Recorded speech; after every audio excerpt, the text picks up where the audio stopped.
m'aviez promis de me livrer dans les délais. Quoi, comment ça, quelle année? Vous allez faire ce pourquoi je vous ai payé. J'ai besoin absolument de ces gînes demain matin.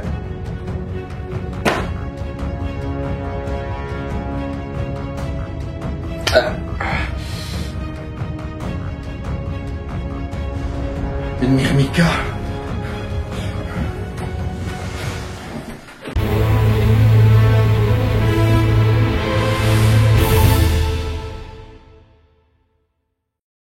Et salut les gens, bienvenue sur la chaîne, c'est Feu. Calmez-vous, on va voir la suite de la fiction tout à l'heure, mais on n'est quand même pas que des Steven Spielberg, on est quand même des passionnés de fourmis, non? On peut parler fourmis sur cette chaîne, si? On va voir la suite tout à l'heure. Bon, je vais commencer par une première question.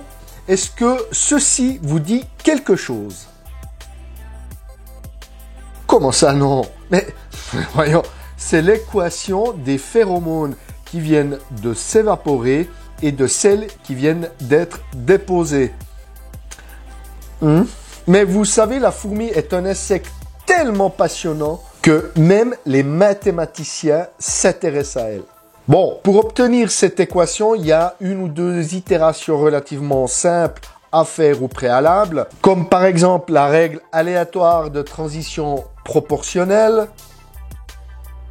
Oui, je sais, vous l'avez reconnu, mais il me semblait nécessaire de vous la montrer. Donc tout ça pour vous dire que ces calculs sont utilisés pour retrouver le chemin le plus court parmi un nombre X de parcours. Et ces équations sont notamment implantées dans les intelligences artificielles. Comme quoi, les fourmis, quand on prend la peine de les étudier, nous apportent des connaissances exceptionnelles.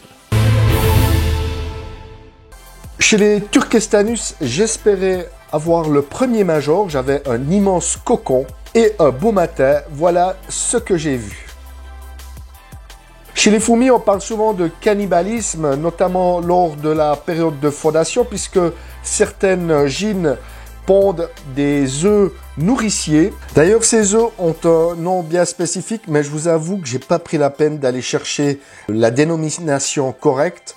Mais sachez qu'une gyne pond, certaines gynes, bien entendu, pas toutes les gynes, mais certaines gynes ont besoin de pondre des œufs qui lui permettra de tenir sur la longueur, notamment des gynes qui passent une diapause avant les premières ouvrières. Et donc, ce n'est pas rare de voir du cannibalisme chez les fourmis.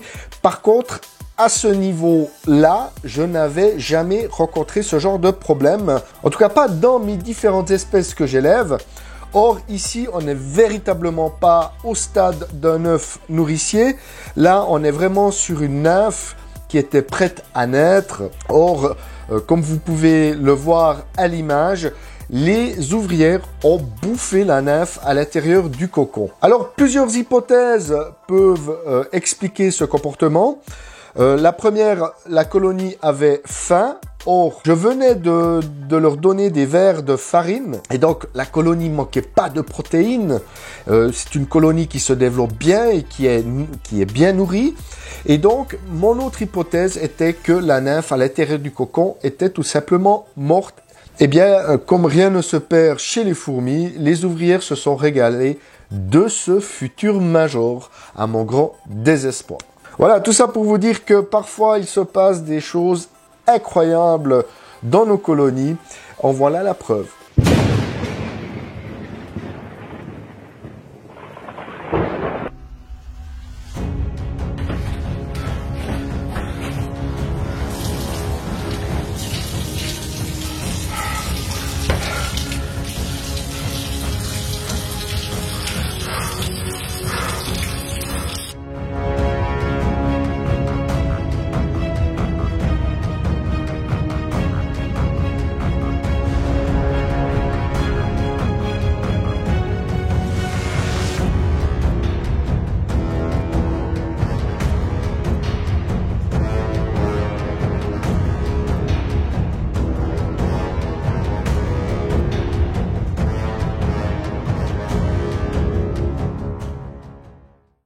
Alors, après 2 ans, est-ce que chez Suisse Fourmi, il y a un peu d'évolution parmi mes colonies de fourmis? Allez, je vous propose de commencer par les Phaedon pallidula et les Nicobarensis. À mon avis, avec ces deux espèces, je ne prends pas trop de risques concernant leur évolution.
On continue le petit tour de mes espèces avec cette fois-ci, et ça fait longtemps qu'on les avait plus vus, les Messor barbarus et les célèbres Lasius niger.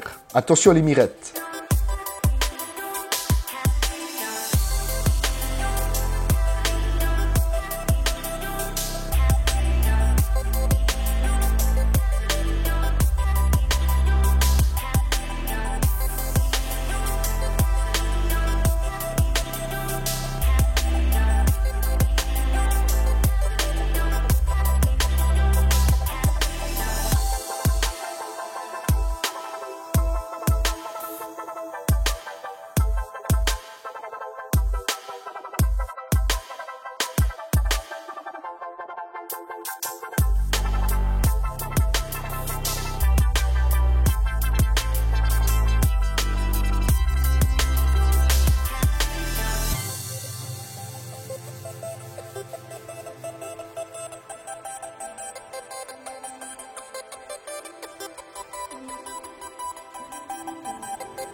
On continue ce tour d'horizon de mes différentes espèces de fourmis avec de nouveau les Turkestanus. Voyons un peu ce qu'il en est de cette colonie.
Comme vous voyez, tout ça est pas trop mal. Il y a pas mal d'évolutions.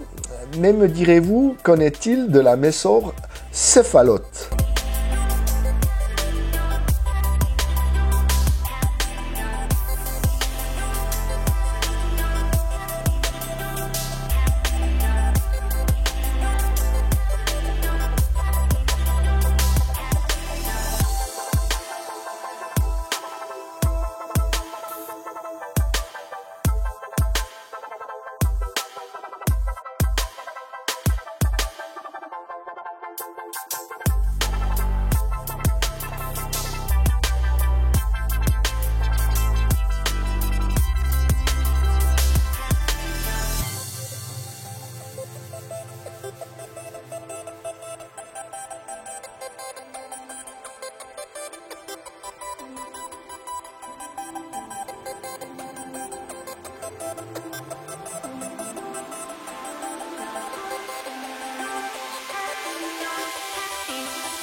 Comme vous avez pu le voir, la Messor céphalote n'est vraiment plus toute seule.